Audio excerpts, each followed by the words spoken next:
Hi guys! Before I get into the content of this video, I just want to have a quick explanation at the beginning, very beginning. So if you just want to skip ahead to the review / recap of the 2 last episodes of the recent Shadowhunters episodes, please, there's a link, there's a little tiny thing below, so click on that and it should take you to the part of the beginning of the video where I talk about Shadowhunters. Anyway, just a quick explanation. If you haven't seen my notice video from yesterday, basically what's happened is I was copyrighted again with my reaction to the latest Shadowhunters episode, and it wasn't like a copyright that it was after a few hours after it was published. It was literally after I scheduled it to be released, so it was just literally just as I uploaded it, and I was really shocked, even though I really understand that copyright isn't around and I understand where the position of the people where I was viewing it is, but at the same time I was really shocked because I have been generally more careful at not showing where I got it from, and I was even more surprised at what part they said they copyrighted, and I was just like, it doesn't even, what? So yeah, I was really confused by that, but at the end of the day there's nothing I can really do, and I have 2 strikes, even though it's very confusing because the strikes aren't actually showing up on my copyright part, so I don't really know what's happening there, but I am assuming I got 2 strikes and I just can't view it. Might be because I deleted both of the videos as well.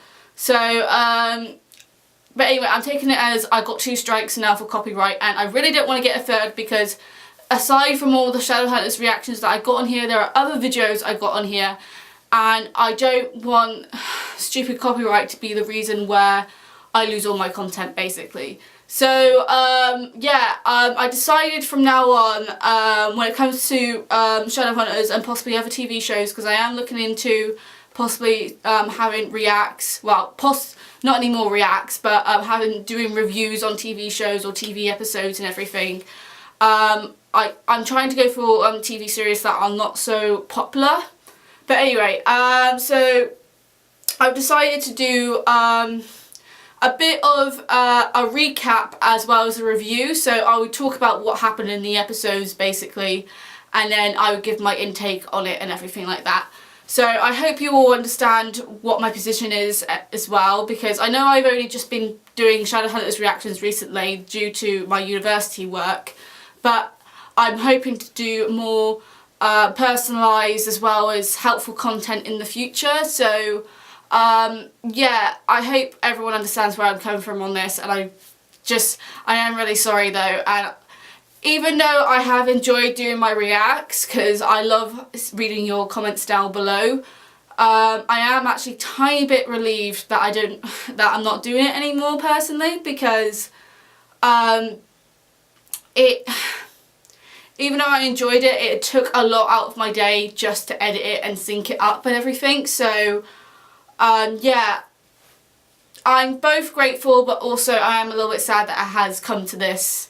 So yeah, that's my explanation. So I hope you guys enjoy my recap as well as review for this video.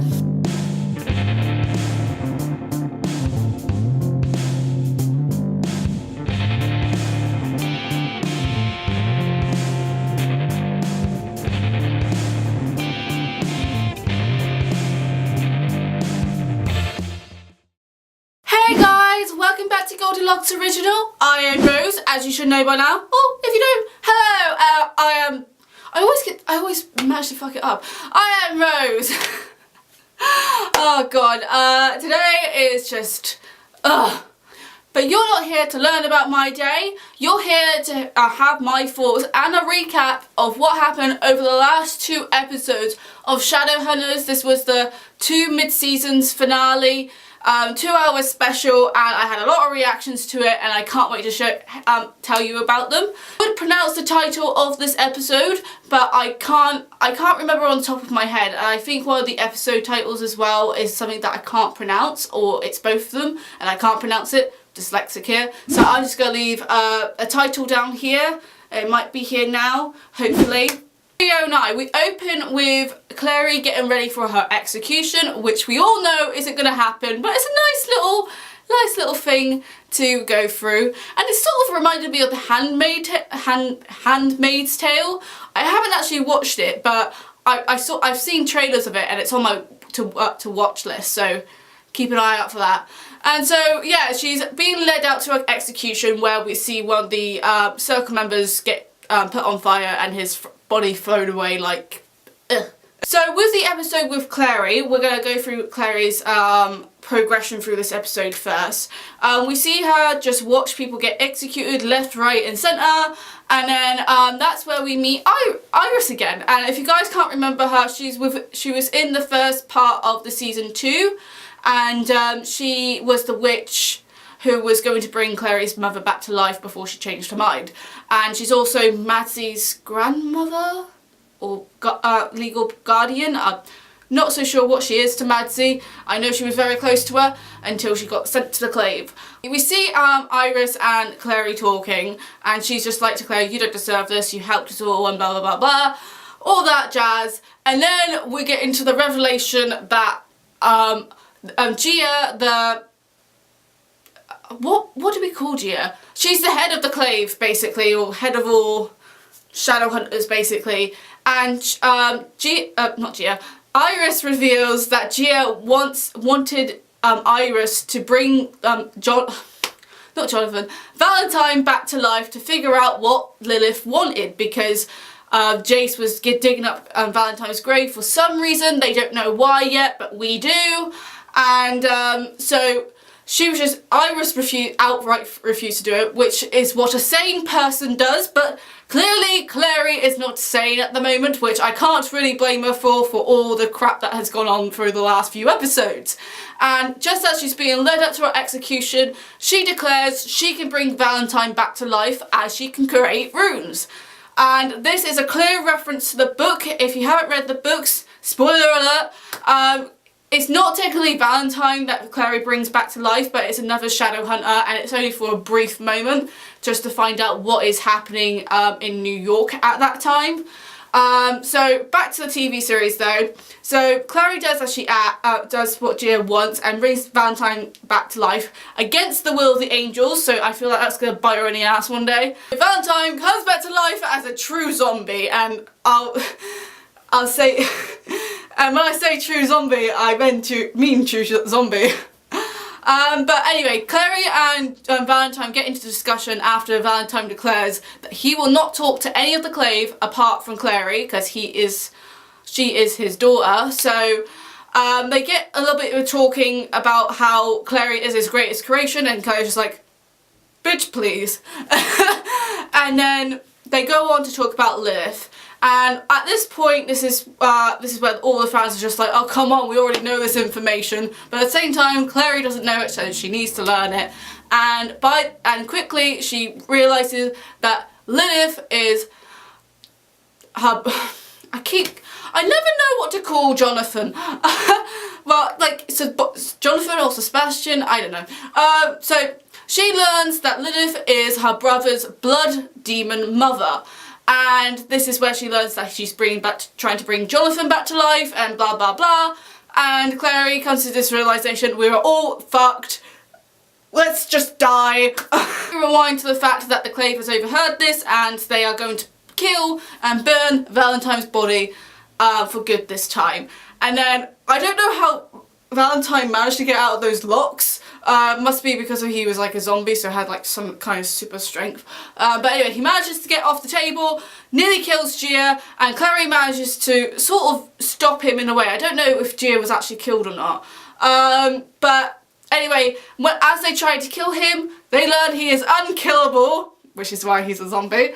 And it's because of the rune that Clary gave him. So rewind a little bit, he's gone on a little tangent, he's killing Shadowhunters left to right, he released the Circle members imprisoned who are waiting to be executed, and then just as he's trying to escape the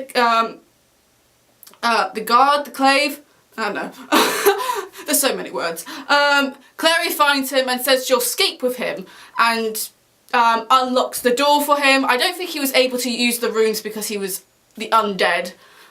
I don't know, someone's going to have to confirm that for me. But just as he's about to escape with Clary, Clary removes the undead rune and he goes back to being dead, not before saying to her, "You're me, you're like me, you're a survivor, you're a Morgenstern," and she's like, "Yeah bitch, but I'm also a Fairchild." So that was epic in itself. And I have to say, even though Clary has had some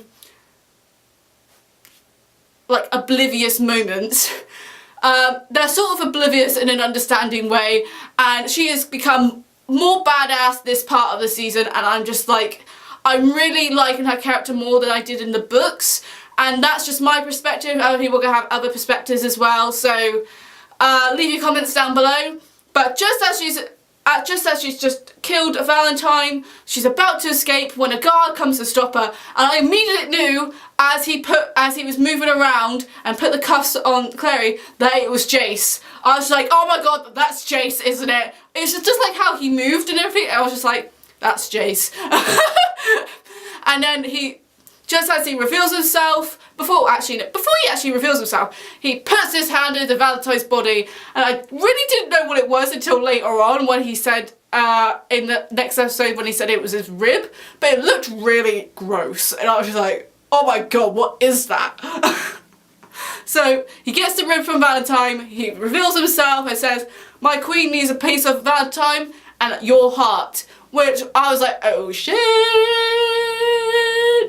So, and then she gets taken away, and that's where the episode ends. Now for the other parts of the episode that happened that led up to, that was corresponding at the same time. Simon is going up against Heidi as she has taken captive of his family, and it's like to him, "Hey, I love you, come and join us, be with me," and all that obsessive girlfriend crap that just really is getting a little bit tiring now. And basically she makes him reveal his vampire nature to his family, and in doing so he almost kills his sister. And I literally screamed at this part because I was like, "No! Simon, what are you doing?" But at the same time, he hadn't fed all day, and that was used against him. And it was really heartbreaking, his mother's reaction as well, because she was just like, "You're a monster, I'm gonna kill you," and everything like that. And I was just like, oh my god. And I have to say, so Alberto, I think that's his name. Alberto's acting was amazing, and I literally cried with him because I was just like, oh my god, what are you, Simon's mom, please don't do this, he's still Simon. And well, she couldn't hear me obviously. So yeah, that was devastating in itself, but Lizzie came out through for Simon because Maya disappeared somewhere. I understand why she disappeared, but at the same time, Maya, your man needs you, but that's beside this point. Izzy comforted Simon and said, "We'll get through this together." And I was just like, "Sissy, thank God.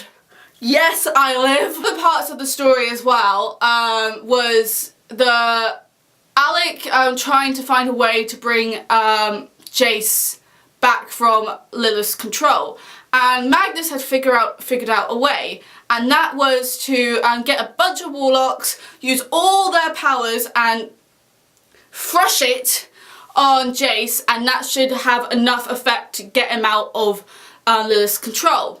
However, to do this they needed the High Warlock of Brooklyn's agreement, and we all know where this is gonna go. Alec asked, and he gave the pretense that, "Oh yes, we'll help, don't worry, I'll just go and talk about it with the council." But it turns out he threatened everyone, said no one is allowed to participate, and basically screwed everyone over. And then Magnus got into an epic fight with him, and his ego was badly bruised with that fight. I was just like, oh my god. At one point, Katerina did tell Magnus, there is one person you can ask to get that kind of power. And we all know who this person was, Asmodeus. Magnus's father, demonic father. And obviously he was just like, nope, I am not asking him, no way. When he talked with Alec, and Alec came to the realization, oh god, I'm gonna have to kill him, aren't I? I'm gonna have to do it because he's my parasite and I should have done it in the first place. Magnus sees his pain, and as the loving, supportive boyfriend that Magnus is, he offers to go and talk to his father and get the power from him. And I was just like, commitment right there, love right there. So that was the recap of the episode 9, really building up, intertwining all the storylines. All the storylines are really coming together, especially with the Heidi part, because the only reason that Heidi was managed to get to Simon's family is because Lilith released her after giving a female empowerment speech, which I would have liked if it wasn't in the context of, you go and distract Simon so he doesn't destroy me and stop all my plans, all my evil plans. So, you know, all in all, it was a great episode, all really entwining with the what's going to happen and in the next season finale episode. And let's get into that one.